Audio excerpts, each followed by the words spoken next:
শত্রুরা যদি আপনার পক্ষে আপনার প্রশংসামূলক কোনো কথা বলে, তাহলে বুঝতে হবে এটাই কি সত্যতা। বদরের যুদ্ধ, কুরাইশদের পক্ষে মুসলমানদের বিপক্ষে যুদ্ধ করতে গিয়েছে। আবু জাহেলকে এক জায়গায় পেয়েছে, বলে আবু জাহেল যুদ্ধের কমান্ডার ইন চিফ, মানে বিপরীত পক্ষে। আবু জাহেল, আপনাকে একা তো পাই না, আজকে একা পাইছি।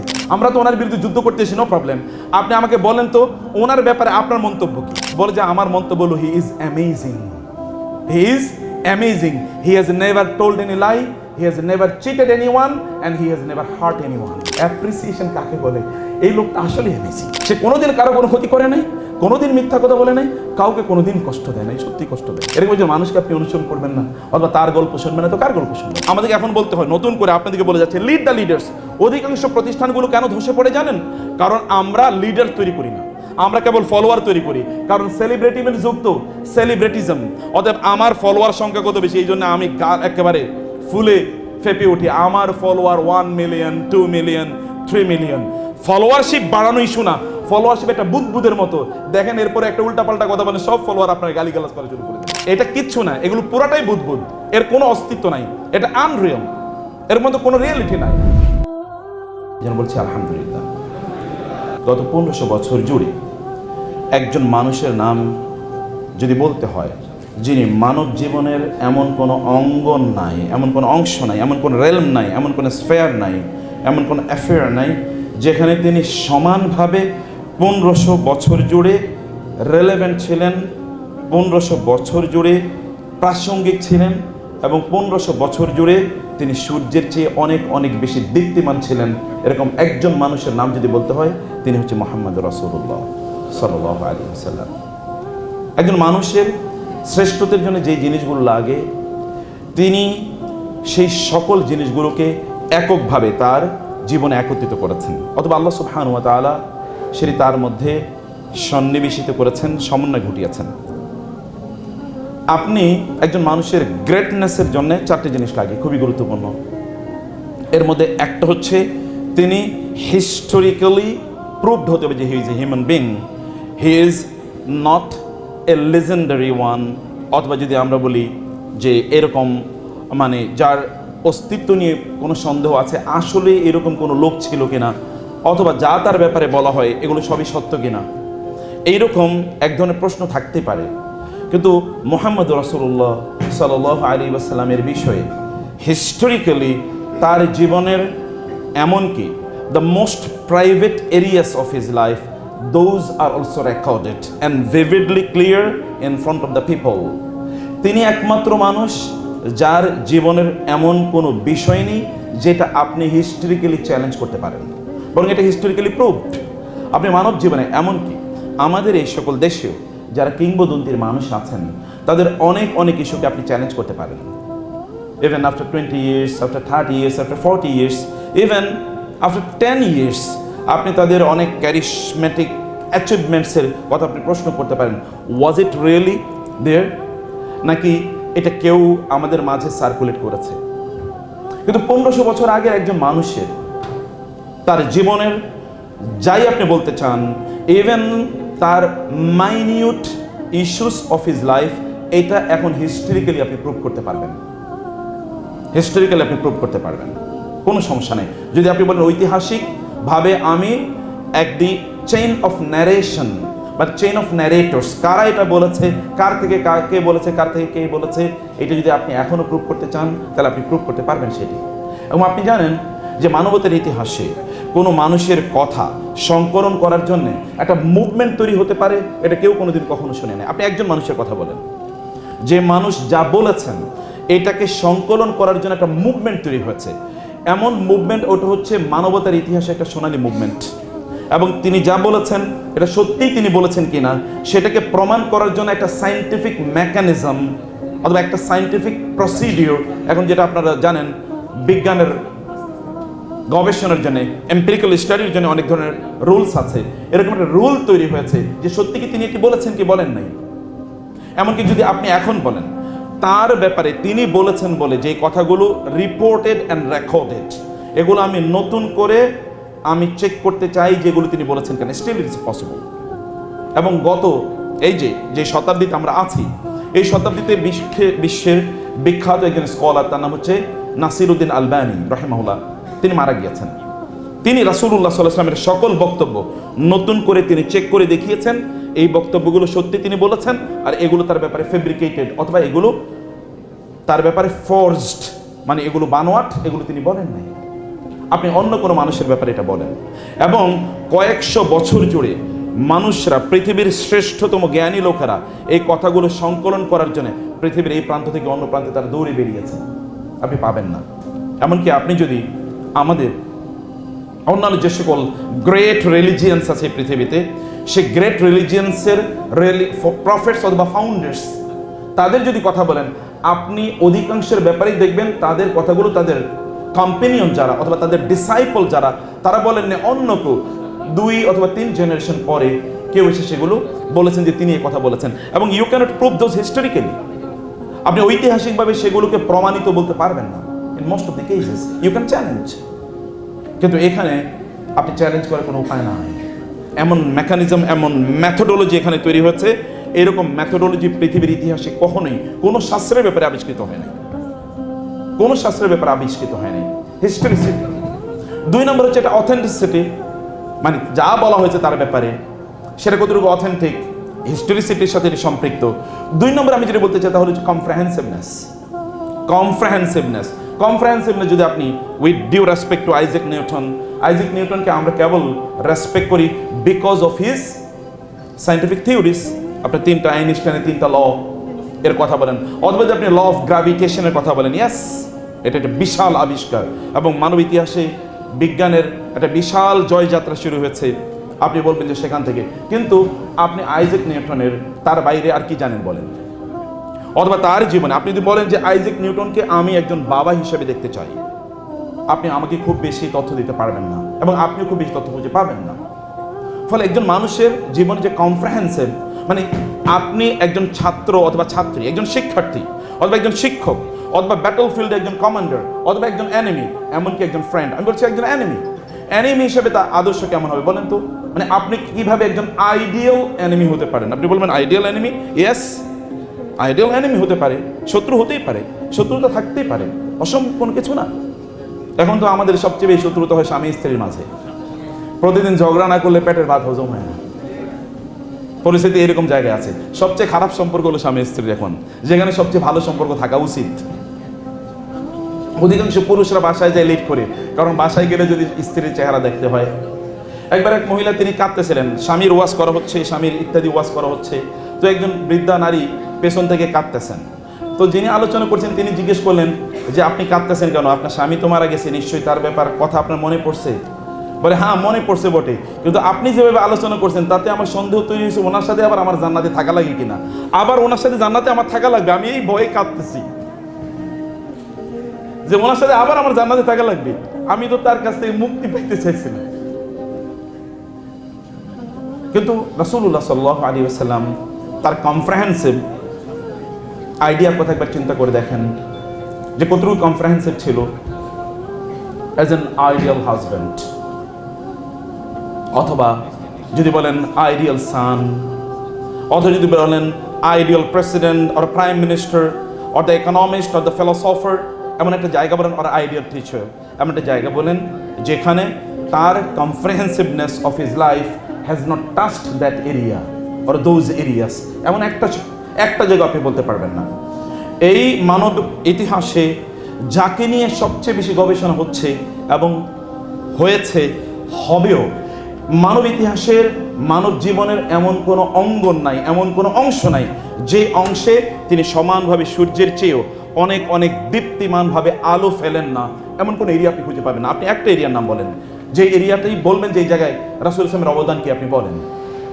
এমনকি আমরা এখন যে সায়েন্টিফিক ইরাতে বসবাস করছি, এখন আমরা সায়েন্টিফিক রেনেসা এর মধ্যে বসবাস করছি। সায়েন্টিফিক রেনেসা অথবা এডুকেশন রেনেসা, এইটা প্রথম তার বক্তব্যের মাধ্যমে তার অনুসারীরা ইন্সপায়ার্ড হয়ে পৃথিবীতে প্রথম সায়েন্টিফিক ইরা অথবা যদি আমরা বলি এডুকেশনাল ইন্টেলেকচুয়াল ইরা তৈরি হয় তার মাঝে, যেটা আমাদেরকে ইউরোপিয়ানরা মিডল এজ বলে অথবা মধ্যযুগ বলে বলা হয়। এটা তাদের মধ্যযুগ, কারণ ওই সময় তারা আসলে মধ্যযুগে ছিল, সেটা ছিল বারবারিজম, ডার্কনেস অথবা তাদের জাহিলিয়াত। কিন্তু তখন মুসলমানরা তখন মহাকাশ নিয়ে গবেষণা করে, তখন তারা মহাকাশ নিয়ে, তারা ল্যাবরেটরিতে মহাকাশে কত নক্ষত্র আছে, নক্ষত্রের কি কি গতিবিধি তার নিয়ে তারা গবেষণা করে, অথবা তারা বিশাল যে প্যাসিফিক ওশান অথবা আরব ওশান অথবা ইন্ডিয়ান ওশান অথবা বে অফ বেঙ্গল থেকে শুরু করে এই নদীগুলোকে, যেগুলোকে আপনারা বলেন সমুদ্র, ওই সমুদ্রগুলোকে তারা লেকের মতো করে ব্যবহার করত, যখন অন্যরা এগুলো নিয়ে চিন্তাও করে না, তখন এগুলোকে লেকের মতো করে তারা ব্যবহার করতো। আপনি দেখেন এই বাংলাদেশ থেকে শুরু করে ওই সিঁদুর ইন্দোনেশিয়া অথবা মালয়েশিয়াতে কিভাবে লোকেরা গিয়েছে, তখন তো কোনো প্লেনও ছিল না, আবার এখানে আপনার স্থলপথে যাওয়ার কোনো রাস্তাও নাই, তাহলে কিভাবে গিয়েছেন তারা, কি ব্যবহার করলেন? তখন তো এত বিশাল টাইটানিকের মতো জাহাজও ছিল না। তার বক্তব্যের মাধ্যমে তার অনুসারীরা ইন্সপায়ার্ড হয়েছেন এবং তার এই কাজগুলো করেছেন। কম্প্রিহেন্সিভনেসের কথা আমরা বলছি। বিজনেস করবেন আপনি, তার বিজনেস কিভাবে করতে হবে, কাম টু হিম এবং তার কাছ থেকে লেসন নেন এবং দেখেন আপনি কি হতে চান। আপনারা যদি সফল হতে চান, আপনার মোটিভেশনাল স্পিকারদের মোটিভেশন শুনবেন। এখন তো মোটিভেশনাল স্পিকাররা আপনাকে বলে, তুমি তো সুন্দর করে দাঁত মাজতে পারো, তুমি ইউ আর গ্রেট। দাঁত মাজতে পারেন, এটাও আপনি গ্রেট, কারণ ও মনে করছে আপনি দাঁত মাজতে পারবেন না, কেউ একজন আপনার দাঁত মাজিয়ে দেবে, এরকম একটা অবস্থা। সে আপনাকে এটা দিয়ে মোটিভেশন দেখায়। আর যারা মোটিভেশন করে তাদের অধিকাংশের জীবনটা হলো ফ্রাস্ট্রেটেড একটা লাইফ। বাসায় গিয়ে দেখেন দরজা বন্ধ করে তারপরে কি একটু তাদের ফ্রাস্ট্রেশন অথবা অ্যাংজাইটি দূর করার জন্য তারা বিভিন্ন ধরনের জিনিস তারা সেবন করতে থাকে। এর আগে কিন্তু আপনাকে মোটিভেশন দিয়ে গেছে, he or she himself or herself is not motivated. কিন্তু আমরা তাদের মোটিভেশন নিয়ে কিছুক্ষণ বুদবুদের মতো মোটিভেটেড হই, এরপরে কিছুক্ষণ আমি তো demotivated, again I need motivational tips or capsules, আমার আবার মোটিভেশনাল ক্যাপসুল লাগবে। কিন্তু তার মোটিভেশন দেখেন তো, এখনো আপনি মোটিভেটেড হন। আপনি বিজিত কোনো জাতি যারা বিজয় করেছে তাদেরকে ভালোবাসে জীবন হচ্ছে বেশি, একজন মানুষের পৃথিবীতে দেখাতে পারবেন না, একজনও না। আপনি দেখেন আমেরিকা যারা আবিষ্কার করেছে বলে দাবি করে, আমেরিকা তো আবিষ্কারই কিছু ছিল না, তারপরও যারা মূলত ওইটাকে কলোনি বানিয়েছে ইউরোপিয়ানরা, কলম্বাসেরা যারা কলোনি বানিয়েছে এবং ওইখানকার নেটিভদেরকে যারা হত্যা করেছে, তাদের সাথে তাদের রিলেশনটা কি দেখেন তো।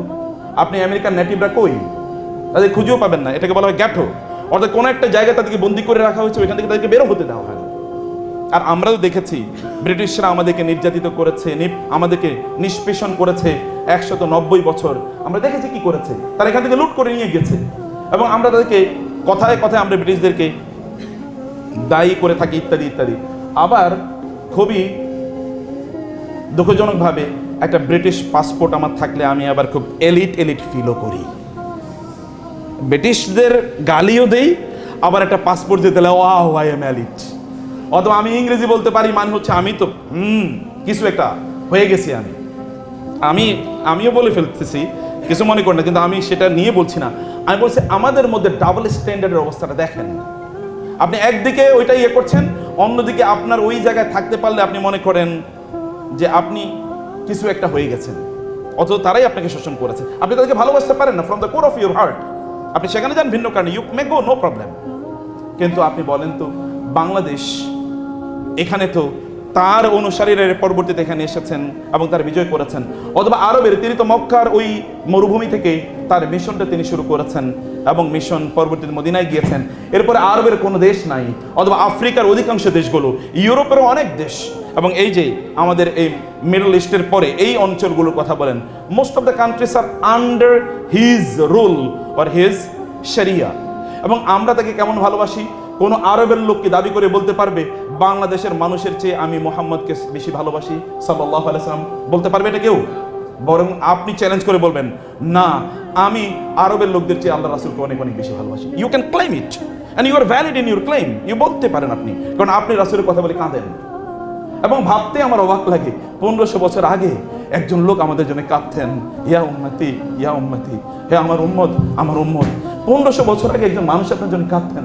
আপনি চিন্তা করতে পারেন, এখন তো আমাদের বাবা মাই আমাদের জন্য কাঁদেন, এখন তো আমাদের বাবা মাই আমাদের জন্য কাঁদেন, অথবা আমরা আমাদের বাবা মাদের জন্য কাঁদি না। কাঁদার সময় নাই, কারণ আমরা এখন একটা রোবোটিক লাইফ লিড করছি। এখন আমাদের কাছে কম্পিউটার গেম হচ্ছে আমাদের জীবনের সবচেয়ে মজাদার জিনিস। কম্পিউটার গেম যে রুলসে চলে, আমাদের জীবনটা আমরা এই রুলসে চালাতে চাই। আমাকে অনেক স্টুডেন্ট এসে বলে, স্যার কীভাবে জীবনে সফল হব, জীবনটা সহজ হবে কীভাবে স্যার? আমি বললাম করো কি? স্যার কম্পিউটার গেমস খেলে। আমি বললাম কম্পিউটার গেমসে তো সেট রুল আছে, সেট রুল অনুসারে ওইখানে সফল হওয়া খুবই সহজ। কারণ আপনি যাই খেলেন না কেন, এখন অনেকের তো অনেক ধরনের খেলা পছন্দ আছে, তাই না? তো আপনার যেই খেলাটা আপনি খেলেন না কেন, সেট রুল আছে, ওই সেট রুল অনুসারে যদি আপনি যান তাহলে you will be successful, no problem. আবার এর উপর ভিডিও তৈরি করা আছে, আপনি you may go to YouTube, এবং ইউটিউবে গিয়ে বলতে পারেন এই গেমের ওই লেভেলটা পাস করতে হলে কি টেকনিক অবলম্বন করতে হবে, ওই ভিডিও দেওয়া আছে, আপনি ভিডিও দেখে ওইখানে আপনি যেতে পারেন। কিন্তু জীবন এই সেট রুলের অধীনে চলে না। আপনি ওইখানে সেট রুলে যেই হোক না কেন, আপনি তাকে হয়তোবা ওভারকাম করে আপনি সামনে এগিয়ে যেতে পারবেন। কিন্তু জীবনে এরকম সেট রুলে চলে না। হতে পারে আপনি একই কাজ করছেন এবং আমি একই কাজ করছি, আপনি সফল হয়েছেন, আমি ব্যর্থ, একই পদ্ধতি অবলম্বন করছি, কিন্তু আপনি কেন সফল হলেন আপনি জানেন না, আমি কেন ব্যর্থ হয়েছি আমি জানি না। আমি অনেক ধরনের কোর্স পড়াই, আমার কিছু কিছু স্টুডেন্ট আছে গত 4 বছর পর্যন্ত আমার কাছে একই কোর্স পড়ে। তো আমি জিজ্ঞেস করি, বয়স ভালো 65-70 এরকম, তাই বলে আপনি তো একই কোর্স করতেছেন 4 বছর পর্যন্ত, বলে স্যার আমি কিচ্ছু বুঝি না, কিন্তু তারপরে আমি আপনার সাথে লেগে থাকি, লেগে থাকার জন্য। কিন্তু আরেক অনেকে আছে 4 মাস পড়ার পরে সে নিজেই কোর্স পড়ানো শুরু করে দেয়, বুঝতে পেরেছেন? 4 মাস পড়ার পরেই শুরু করে দেয়, উনি কিন্তু অনেক বেশি সময় দেয়, লেগেই থাকে। আমি একবার যখন এসএসসি পরীক্ষা দিচ্ছিলাম, এসএসসি পরীক্ষার সময় আমার সাথে একজন এসএসসি পরীক্ষা দিয়েছে, তখন 1100 মার্কসে এসএসসি পরীক্ষা, এখন তো এগুলো বিভিন্নভাবে হয়েছে, আমি 1990-র কথা বলছি। তো সেই সময় উনি এসে আমাকে বললেন যে ভাই আমি তো 1100-র মধ্যে 1100 নম্বর পরীক্ষায় দিয়েছি। 1100-র মধ্যে কি 1100 দিয়েছি। আমি বলি প্রত্যাশা কেমন, পাবেন কত? প্রায় 1070-75-এর মতো পাবো, 1070-75-এর মতো পাবে। আর প্রচুর পরিমাণ পড়তো, সারাদিন দেখি কেবল পড়ে।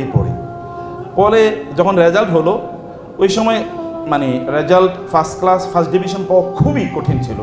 তো ফার্স্ট ডিভিশন আমি পাইছি আলহামদুলিল্লাহ, আমার গোটা অঞ্চলে 4 জন ফার্স্ট ডিভিশন পেয়েছে, তোমাদের আমি একজন, মানে গোটা থানায়।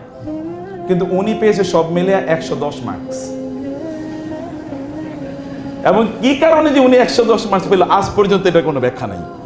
আমিও প্রত্যাশা করছিলাম উনি আসলে ফার্স্ট স্ট্যান্ড না হলে সেকেন্ড স্ট্যান্ড কিছু একটা করবে, কিন্তু কিচ্ছু করে নাই। এবং তারপরে তার জীবনটার পড়ার গতিতেই ওই পড়ার পথে আর চলে, তিনি তখন অন্যদিকে চলে গিয়েছেন। রুল অনুসারে পৃথিবী চলে না, জীবন চলে না। এটা কম্পিউটার গেমস রুল অনুসারে চলতে পারে, অথবা অন্যান্য যে সকল গেমস আছে, আপনি যদি ক্রিকেটেও যান অথবা ফুটবলও যান, এই টেকনিকগুলো অবলম্বন করলে আপনি সেখানে পৌঁছতে পারবেন। কিন্তু জীবনটা এই টেকনিক অবলম্বন করলে আপনি ওই জায়গায় পৌঁছতে পারেন নট নেসেসারিলি, এটা কখনো হতেই পারে না, এটার ভিন্ন একটা জিনিস।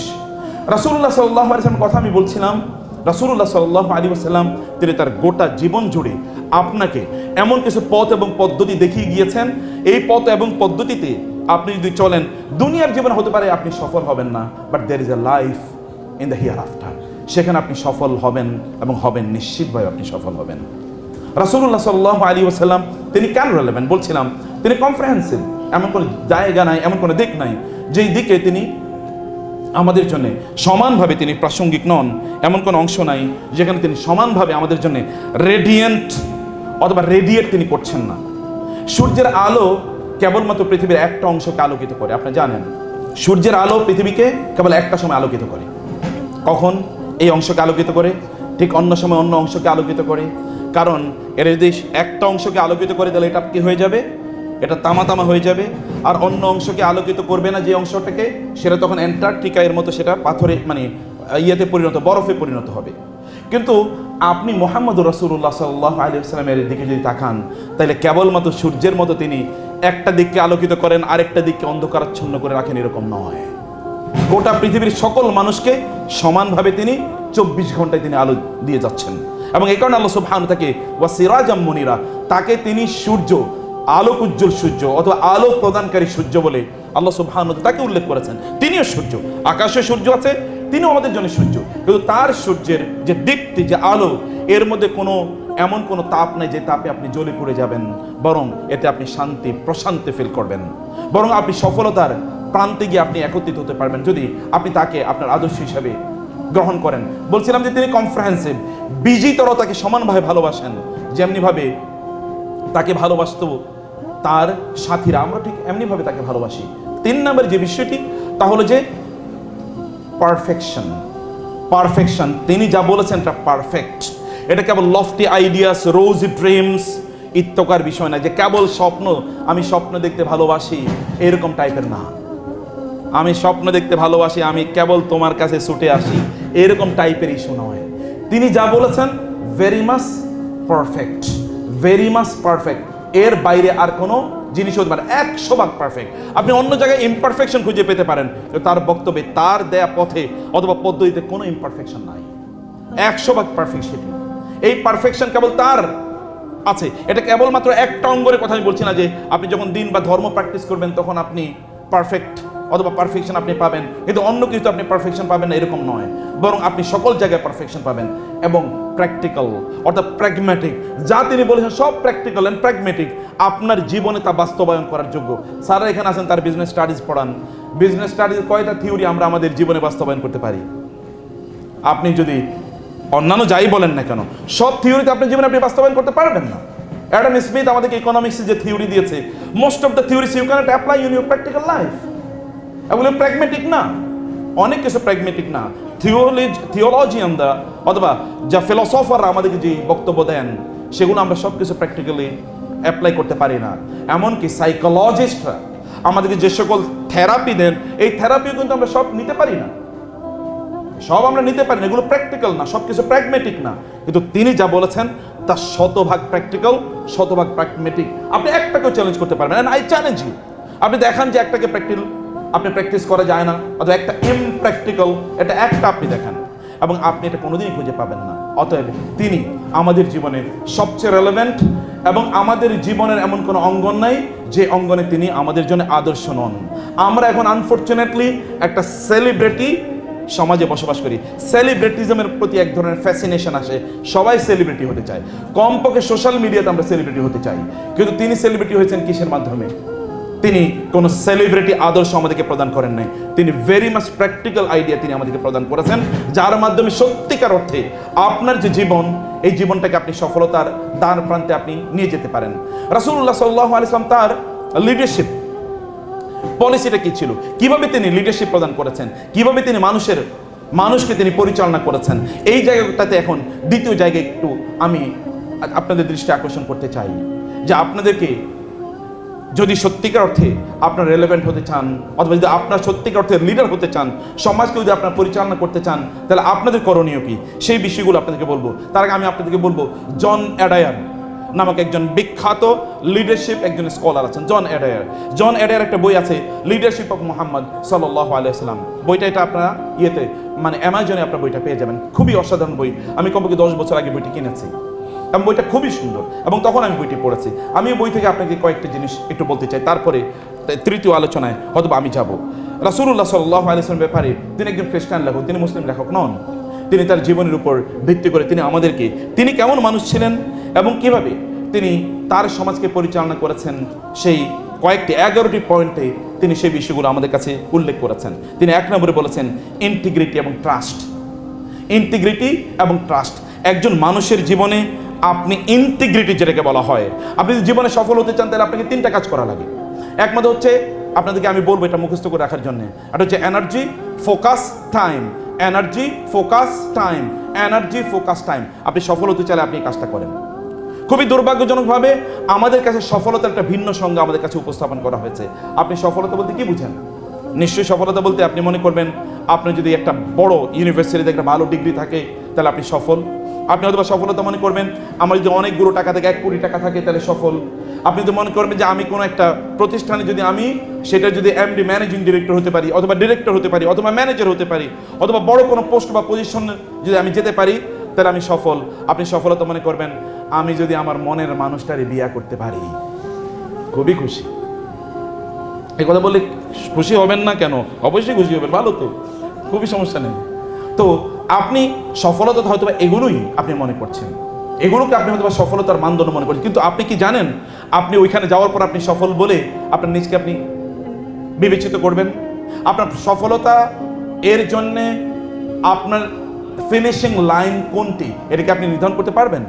কোনোদিন নির্ধারণ করতে পারবেন না, কারণ ম্যাটেরিয়ালিজম, বস্তুবাদ আমাদের কাছে সফলতার যেই সংজ্ঞা উপস্থাপন করেছে, এটা কেবলমাত্র এক ইনস্যাটিয়েবল গ্রিড ছাড়ার কোনো কিছু না, যে গ্রিডকে কোনোদিন আপনি স্যাটিসফাই করতে পারবেন না, পূর্ণ করতে পারবেন না। আপনার আজকে তো যেমন খেলার মধ্যে আপনি দেখেছেন, কম্পিউটার খেলায় বা আপনার কম্পিউটার গেমসে আপনি দেখবেন, এই গেমস থেকে এই লেয়ার থেকে এই লেভেল থেকে ওই লেভেল গেছেন, ওই লেভেল থেকে ওই লেভেলে, ওই লেভেল থেকে ওই লেভেলে, লেভেল কোনোদিন শেষ হয় না, এরপর একটা, এরপর একটা, এরপর একটা। আমাদের আশপাশে একটা মানে এমন কিছু দেখবেন, এখন তো মেগা সিরিয়ালের দেশ, সিরিয়াল কবে শুরু হয়েছে তাও জানে না, কবে শেষ হবে তার প্রডিউসাররা পর্যন্ত জানে না, কারণ প্রতিদিনই তারা ওই সিরিয়ালের নতুন ভার্সন নিয়ে আসে, নতুন তারা এপিসোড নিয়ে আসে, এটা কোনোদিন শেষ হচ্ছে না, নেভার এন্ডিং প্রসেসের মধ্যে আছে। আমাদেরও এই যে গ্রিড অথবা আমাদের সফলতার জন্য যে ডেফিনেশন আমাদের সামনে দাঁড় করিয়ে দেওয়া হয়েছে, এটার আসলে কোনো এন্ডিং নাই অথবা এটা কোনো ফিনিশিং লাইন নাই, কোথায় গিয়ে আমরা এন্ড করব এটা আমরা একেবারেই জানি না। কিন্তু তিনি আমাদেরকে দেখিয়ে দিয়েছেন যে সত্যিকার অর্থে সফলতা কি, অথবা আমাদের জীবনটাকে আমরা কোন লক্ষ্যে বা কোন উদ্দেশ্যে আমাদের জীবনটাকে আমরা পরিচালনা করব। আপনারা বলেন তো আপনাদের জীবনের পারপাস কি? আপনি যদি সফল হতে চান, আমেরিকান কনস্টিটিউশন লেখা আছে যে আমেরিকান সিটিজেনদের এক প্রধানতম লক্ষ্য হবে পারসুট অফ হ্যাপিনেস, সুখ অথবা সফলতার সন্ধান। এখনো তারা সুখ এবং সফলতা অর্জন করতে পারে নাই, এখনো পারে না, এখনো তারা দৌড়াচ্ছে। কে সফল? বিল গেটস? কে সফল? Elon Musk? অথবা অন্য কার? কে সফল বলে আপনি বলবেন? আপনি তাকে জিজ্ঞেস করে দেখেন তো সে সফল কিনা। সে কি বলে না আমি এখনো সফল হই নাই, কারণ আমাকে এখন এই করতে হবে, এই করতে হবে, এই করতে হবে। তার দৌড় কি শেষ হয়েছে? দৌড়ও শেষ হয় নাই। তার কাজ কি শেষ হয়েছে? না। তিনি জানেন না কোথায় গিয়ে তিনি দাঁড়াবেন, কোথায় গিয়ে তিনি শেষ করবেন, তার গন্তব্য কোথায়। মিনিং যে we have meanwhile lost our purpose of life. কিন্তু মুহাম্মদ রাসূলুল্লাহ সাল্লাল্লাহু আলাইহি ওয়াসাল্লাম তিনি আপনাকে জীবনে পারপাস দিয়ে দিয়েছেন। কেন আপনি জীবনে বেঁচে থাকবেন এবং কি উদ্দেশ্যে আপনি বেঁচে থাকবেন, এই পারপাস তিনি আপনাকে দিয়েছেন। এবং এই পারপাসের কারণে আপনি টুকরো টুকরো হ্যাপিনেস প্রতি মুহূর্তে আপনি অর্জন করতে থাকেন। এই হ্যাপিনেস অন্য কোথাও আপনি অর্জন করতে পারবেন না। যখন আপনি স্যালারিটা পেলেন, স্যালারি থেকে আপনি কিছু টাকা যাওয়ার সময় গরিবকে যখন আপনি দিয়ে যান, অথবা 5% আপনি নির্ধারণ করলেন যে আপনি গরিবের জন্য অথবা আত্মীয় স্বজনের জন্য আপনি ব্যয় করবেন, তখন আপনার মধ্যে, কারণ আপনি এটা দুনিয়ার কোনো স্বার্থে করেন না।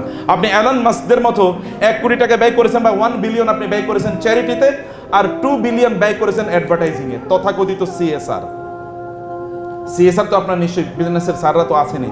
সিএসআর কে আবার প্রমোট করার জন্য সেখানে সিএসআর যতটুকু ইনভেস্ট করা হয় তার চেয়ে বেশি ইনভেস্টমেন্ট হলো সিএসআর এটা প্রমোট করার জন্য, মানুষকে দেখানোর জন্য আমি এই ভালো কাজটি করেছি, অতএব তুমি আমার ক্লায়েন্ট বা কাস্টমার হতে পারো। এই কারণে সিএসআর এখন হটলি ডিবেটেড একটা ইস্যু। আসলে কি সিএসআর বলতে কিছু আছে, অথবা কর্পোরেট রিপোর্টিং বলতে কি আসলে কিছু আছে? দেখা যাচ্ছে আসলে, কারণ হিডেন ইন্টেনশনটা কি, কোন ইন্টেনশনে বা কোন উদ্দেশ্যে আপনি কাজ করছেন। আপনি যখন গাছ লাগান তখন ওইখানে লিখে রাখেন যে sponsored by this organization. What does it mean? আপনি মনে কোনোদিন শান্তি পাবেন না, কারণ এটার লক্ষ্য উদ্দেশ্য আরেকটা। তখন আপনি জিজ্ঞেস করেন আমি যে ওটা লাগালাম তাতে আমার সেল কতটুকু বাড়লো, যদি সেল না বাড়ে তাহলে আর এই কাজ আমি করবো না। কিন্তু তিনি আপনাকে বলেছেন না, আপনার একটা অন্টোলজিক্যাল, একটা মেটাফিজিক্যাল অবজেক্টিভ আপনার আছে, উদ্দেশ্য আছে, যেটা কেবলমাত্র এই দুনিয়াতেই আপনি অর্জন করবেন তা না, এই দুনিয়ার বাইরেও সেটা আপনি অর্জন করতে পারবেন। অথবা আপনার কেবল ফিজিক্যাল হ্যাপিনেস এর ইস্যু নয়, বরং আপনার একটা স্পিরিচুয়াল হ্যাপিনেসের একটা ব্যাপার আছে। ইন্টিগ্রিটি, আপনি যখন কোনো কাজ করবেন এই কাজটি আপনি ইন্টিগ্রিটির সাথে, আপনি এই কাজটি সততার সাথে অথবা ট্রুথফুলনেসের সাথে আপনি কাজটি করবেন। এটি মুহাম্মদ রাসূলুল্লাহ সাল্লাল্লাহু আলাইহি ওয়াসাল্লাম তিনি আমাদেরকে দিয়ে দিয়েছেন। আপনাদেরকেও বলবো যাই করেন আপনি সেটা ইন্টিগ্রিটির সাথে করেন, অনেস্টির সাথে করেন। লাভ ইউর প্যারেন্টস অথবা love your children, love your wife or love your husband, love your friends also only because of love. ভালোবাসার জন্য ভালোবাসুন এবং দেখবেন সত্যিকার অর্থে আপনি মানসিক যে শান্তির কথা বলছেন এই শান্তি আপনি পাবেন। এই শান্তি রাসূলুল্লাহ সাল্লাল্লাহু আলাইহি ওয়াসাল্লাম তিনি তার সাথীদেরকে তিনি দেখিয়ে দিয়েছেন কিভাবে এই শান্তি অর্জন করা যায়। রাসূলুল্লাহ সাল্লাল্লাহু আলাইহি ওয়াসাল্লাম তিনি এই ট্রাস্টওয়ার্দিনেস অথবা যদি বলি ইন্টিগ্রিটি, এটা তিনি তার ছোটবেলায় অর্থাৎ তার বাল্যকালে এবং তার যৌবনে তিনি এটি অর্জন করেছেন।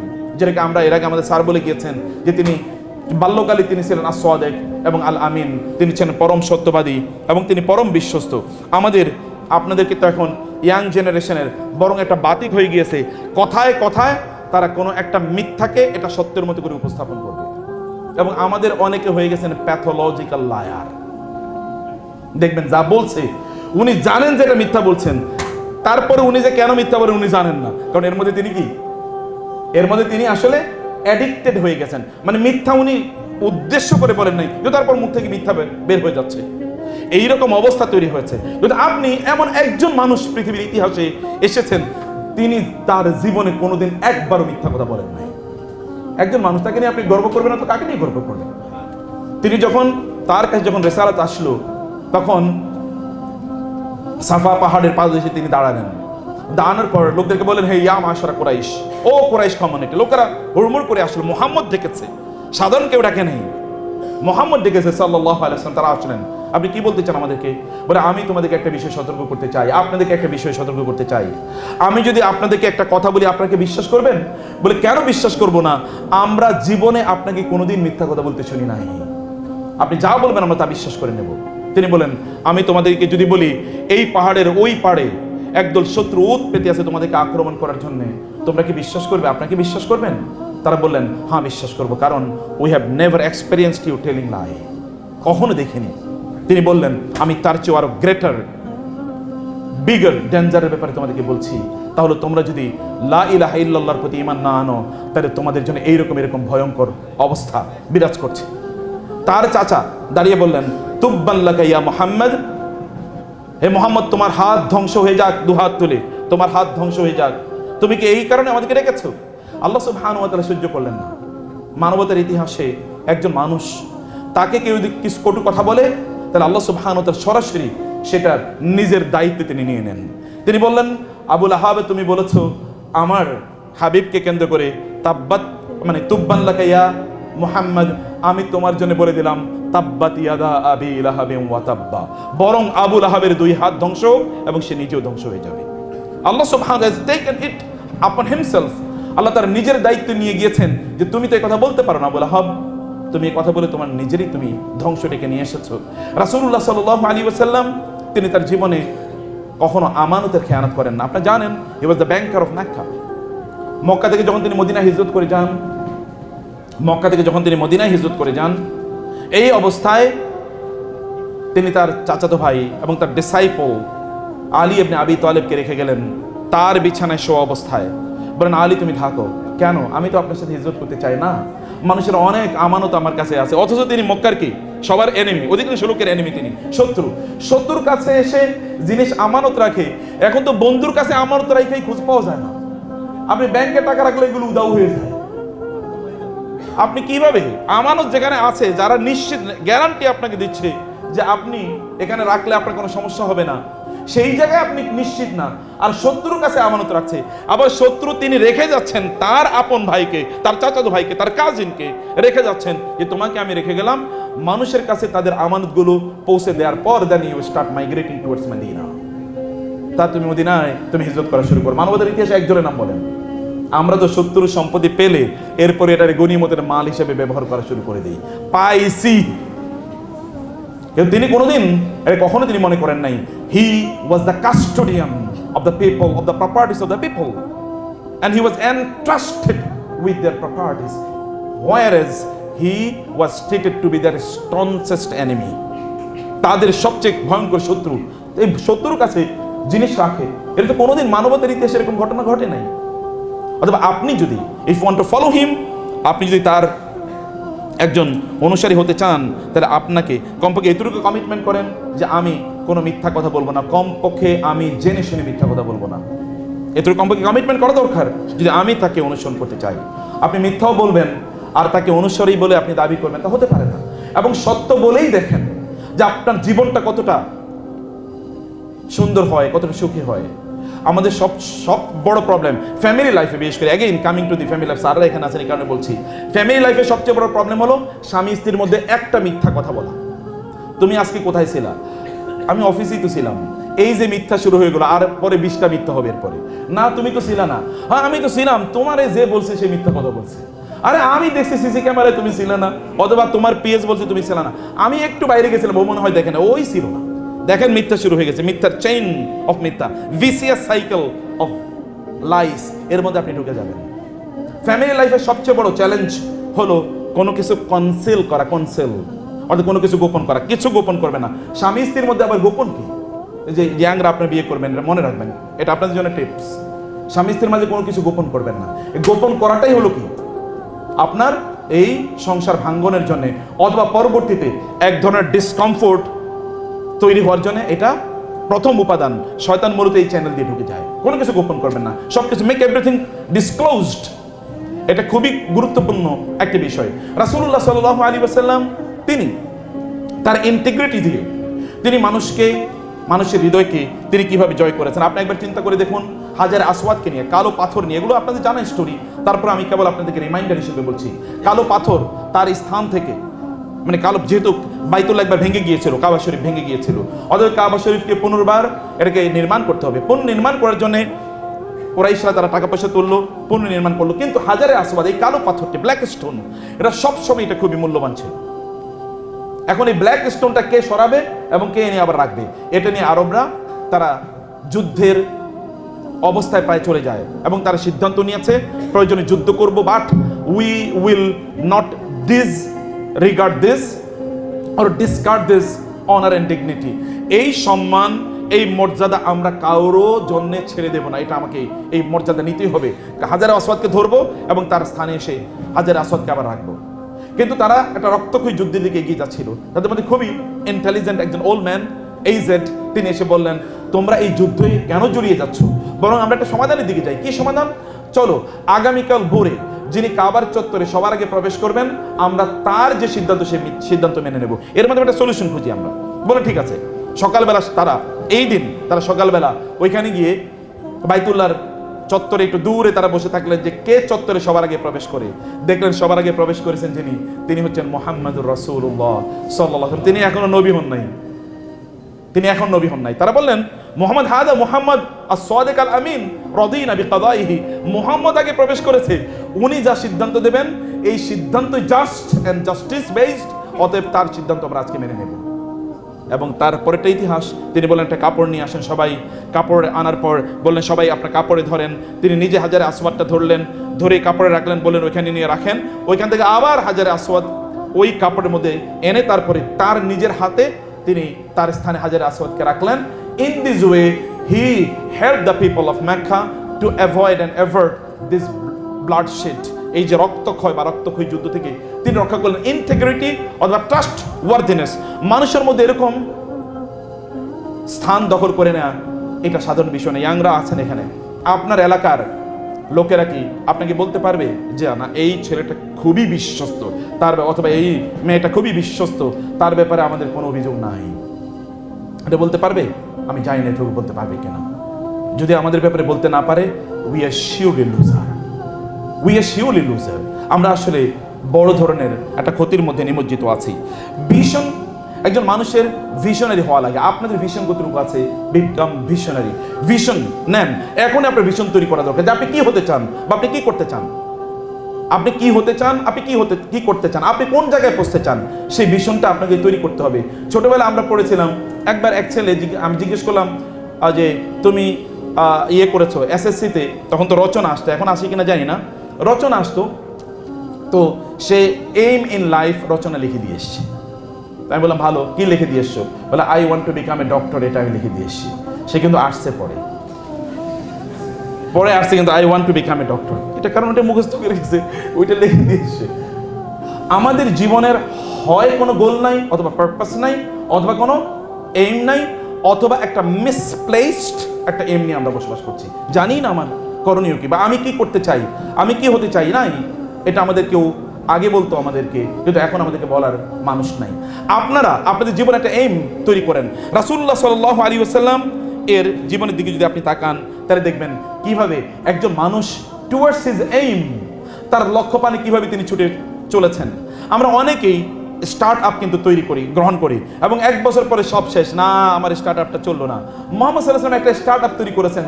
13 বছর মক্কায় নিপীড়িত কেবল নিজেই হয়েছেন তা না, নির্যাতিত কেবল তিনি হয়েছেন তা না, তার অনুসারীদেরকে ওইখানে হত্যা করা হয়েছে, শূলেবিদ্ধ করা হয়েছে, তারা তাদের সেখানে থাকতে পারে নাই। এমনকি তিনি তার নিজের মেয়েকে পর্যন্ত এখানে রাখতে পারেননি। তার নিজের মেয়েও কিন্তু হিজরত করে আবিসিনিয়াতে চলে যেতে হয়েছিল, যায়নাব রাদিয়াল্লাহু তাআলা আনহা। কিন্তু তারপরেও কি তার মিশন থেকে তিনি একবারও দমেছেন? তিনি কি তায়েফের ময়দানে রক্তাক্ত হন নাই? তার মিশন থেকে তাকে একবারও কেউ ফেরাতে পেরেছে? What is your aim, what is your mission, what is your goal in life? আপনার জীবনে আপনার লক্ষ্য কি? আপনার জীবনে আপনার লক্ষ্য কি? আপনি কি সেই লক্ষ্য পানে এগিয়ে যাচ্ছেন কিনা? সেই লক্ষ্য পানে যদি আপনি এগিয়ে না যেতে পারেন, তাহলে মুহাম্মদ সাল্লাল্লাহু আলাইহি ওয়াসাল্লাম সত্যি করতে তাকে আপনি আদর্শ হিসেবে গ্রহণ করতে পারেন নাই।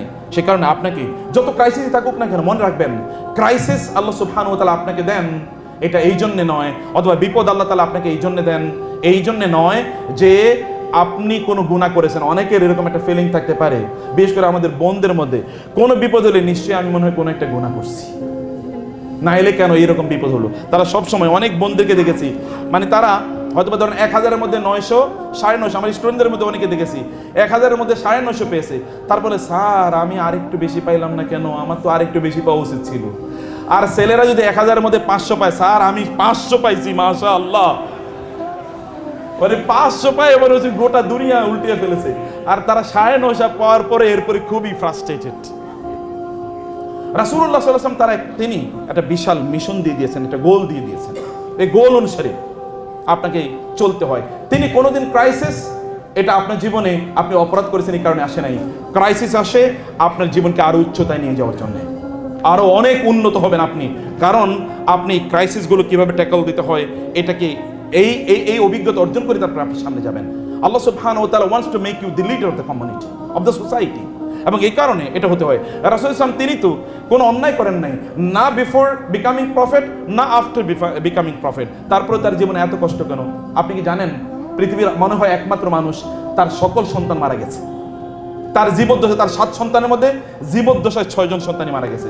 বাবা মারা গেছে তার জন্মের আগে, মা মারা গেছে জন্মের 6 বছর পরে, দাদা মারা গেছে জন্মের 8 বছর পর, আর চাচা মারা গিয়েছে এবং তার স্ত্রী, তার সবচেয়ে প্রিয়তমা স্ত্রী মারা গিয়েছেন যখন তার উপর সবচেয়ে বেশি জুলুমের স্টিম রোলার চলছিল, কেউ নাই তার চারপাশে, তার সব সন্তান তার মৃত্যু, তার নিজের মৃত্যুর আগে তার সব সন্তান মারা যায়। এর চেয়ে একজন ব্যক্তির জীবনে এর চেয়ে ক্যালামিটি আর কি আসতে পারে, এর চেয়ে বড় ক্রাইসিস কি আসতে পারে? তার লক্ষ্যপানে তিনি এক মুহূর্তের জন্যও হতোদ্যম হন নাই। এবং এই কারণে এই অডিটোরিয়ামে আপনারা, এই যে শত শত আপনারা যারা আছেন, আপনারা তার কথা শোনার জন্য এসেছেন। ওই যে তিনি হতোদ্যম হন নাই, ওই যে তিনি ফ্রাস্ট্রেটেড হন নাই, মিশন থেকে তিনি এক মুহূর্তের জন্য ঝরে পড়েন নাই, এক মুহূর্ত তার মিশন তিনি ভুলেন নাই। এই কারণে আজকের এই পৃথিবীতে প্রায় 2 বিলিয়ন 200 কোটি লোক অকপটে, এটা পিওর রিসার্চের মানে সেন্টার অনুসারে, কিন্তু মূলত তার চেয়ে অনেক অনেক বেশি, প্রায় 2.5 বিলিয়ন মানে 250 কোটি লোক এই পৃথিবীতে বলে লা ইলাহা ইল্লাল্লাহ মুহাম্মাদুর রাসূলুল্লাহ। এটা কিন্তু ওই কারণে বলে থাকে। অথবা আপনার জীবনের এরকম একটা মিশন আপনি অবশ্যই তৈরি করুন। আপনার মিশনে তো যাওয়ার জন্য আপনাকে কন্টিনিউয়াসলি চলতে হবে। রাসূল কন্টিনিউয়াসলি চলেছেন, যেখানে বাধা এসেছে সেখানে তিনি বাধা উপেক্ষা করেছেন, অথবা বাধাকে অতিক্রম করেছেন। হুদায়বিয়ার সন্ধির কথা একবার চিন্তা করে দেখেন তো, এমন একটা সন্ধি তিনি তৈরি করেছেন যে সন্ধির কথা এটা ভাবাও জানে যে এটা আবার কেমন সন্ধি, কিন্তু ওই সন্ধি বড় যুগান্তকারী ঘটনা ঘটেছে। তিনি যে সত্যিকার অর্থে মহান ডিপ্লোমেট, তার প্যারালাল ডিপ্লোমেট এই পৃথিবীতে আর কেউ আসেনি। ওই ট্রিটি অফ হুদাইবিয়া প্রমাণ করে। Apparently all the clauses of the treaty of Hudaybiyah against his interest or the interest of his ummah, but internally এগুলো সব কিছু তার পক্ষে গেছে। এইরকম দূরদৃষ্টি যা হাজার বছর পরে কি ঘটবে সেটা দেখতে পান একজন মানুষ, তার নাম হচ্ছে মুহাম্মদুর রাসূলুল্লাহ সাল্লাল্লাহু আলাইহি ওয়াসাল্লাম। আপনি যদি এরকম এমন ভিশনারি যদি আপনি হতে চান, তাহলে আপনাকে অবশ্যই তার কাছে আসতে হবে। সিগন্যাল। আমি এরপরে অন্য কয়েকটি কথা বলে আমি আজকের আলোচনাটা একটু শেষ করতে চাই। ল অফ টাইমিং এর কথা আমি বলি। টাইমিং, মুহাম্মদ সাল্লাল্লাহু আলাইহি ওয়াসাল্লাম তিনি এমন মানুষ ছিলেন, সঠিক সময়ে right act at the right time, right action at the right time. সঠিক সময়ে তিনি সঠিক কাজটি করেছেন, যখন যা করা দরকার তখন তিনি তা করেছেন। এটা আপনি যদি সঠিক সময়ে সঠিক কাজ করেন তাহলে আপনি সফল হবেন। আপনি যদি সঠিক সময়ে ভুল কাজ করেন অথবা ভুল সময়ে সঠিক কাজ করেন তাহলে আপনি সফল হতে পারেন, কিন্তু আংশিক। আর যদি আপনি রং সময়ে রং কাজ করেন তাইলে আপনাকে বিদায় নিতে হবে, তখন অন্য কেউ এসে আপনার জায়গা দখল করে ফেলবে। বুঝতে পেরেছেন? অতএব আপনি রং সময়ে রং সিদ্ধান্ত নিতে পারেন না। আপনি একজন মানুষ যিনি তার জীবনে কোনো সিদ্ধান্ত ভুল নেন নাই, কারণ he was always inspired and guided by Allah. সব সময় তিনি গাইডেড বাই আল্লাহ। এই কারণে তার সিদ্ধান্ত never he took any decision which was destructive or counter productive. এরকম কোনো সিদ্ধান্ত তিনি নেন নাই। Read his life and see. আপনি পড়েন না, আই চ্যালেঞ্জ ইউ। আমি বলি আপনি তো অনেকের বই পড়েছেন, এই তার জীবনীটা একবার পড়েন। তার জীবনীটা, তিনি একমাত্র মানুষ যাকে অ্যাপ্রিসিয়েট করে নাই পৃথিবীর এমন কোনো মানুষ নাই। মহাত্মা গান্ধী থেকে আমাদের হুমায়ুন আহমেদ থেকে শুরু করে, মহাত্মা গান্ধী থেকে শুরু করে, বার্টন রাসেল থেকে শুরু করে, লামার্টাইন, ঐতিহাস লামার্টাইন, এরকম আপনি দেখেন এমন কোনো বিজ্ঞানী, জ্ঞানী, ফিলোসফার, দার্শনিক, কবি কেউ নাই যারা তার ব্যাপারে বলেন নাই। গান্ধী